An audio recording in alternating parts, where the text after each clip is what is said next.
काटोल तालुक्यातील कोतवाल बर्डी येथील Asian fire works या कंपनीमध्ये 16 फेब्रुवारी रोजी स्फोट होऊन 2 कामगारांचा मृत्यू झाला। महसूल मंत्री चंद्रशेखर बावनकुळे यांनी कामगारांच्या कुटुंबियांची भेट घेऊन सांत्वन केले।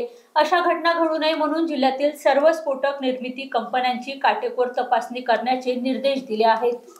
महसूल मंत्री चंद्रशेखर बावनकुळे यांनी नागपूर जिल्ह्यातील काटोल तालुक्यातील कोतवाल बर्डी येथे फटाक्याच्या कंपनीत स्फोट झालेल्या घटनास्थळी भेट दिली। नागपूर जिल्ह्यातल्या कळमेश्वर पोलीस स्टेशन हद्दीतील एशियन फायर वर्क्स या फटाके तयार करणाऱ्या कंपनीत स्फोट झाल्याने 2 कर्मचाऱ्यांचा मृत्यू झाला होता। एशियन फायर वर्क्स या कंपनीला फायर ऑडिटमध्ये मागच्या वर्षीच परवानगी नाकारण्यात आली होती, तरी या कंपनीत बारूद आणि फटाके तयार केले जात होते, असे महसूल मंत्री चंद्रशेखर बावनकुळे यांनी सांगितले आहे।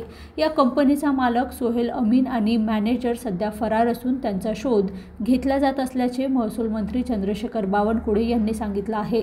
या कंपनीत काम करणाऱ्या महिला आणि पुरुष कर्मचाऱ्यांनी आपल्या व्यथा महसूल मंत्री यांच्या समोर व्यक्त केल्या। यावर कारवाई केली जाईल असं देखील चंद्रशेखर बावनकुळे यांनी सांगितलं।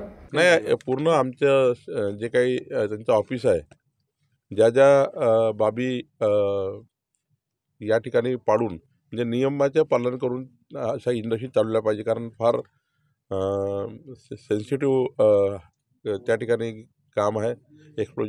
या ठिकाणी बारूद तयार करणे किंवा बारूदचा कारखाना असणे फार सेन्सिटिव्ह काम आहे। त्यामुळं जे नियम आहे त्या नियमाचं पालन केलं नाही तर असे स्फोट होतात आणि ऑलरेडी 7-8 नियमांचं उल्लंघन केलं आहे या कंपनीने।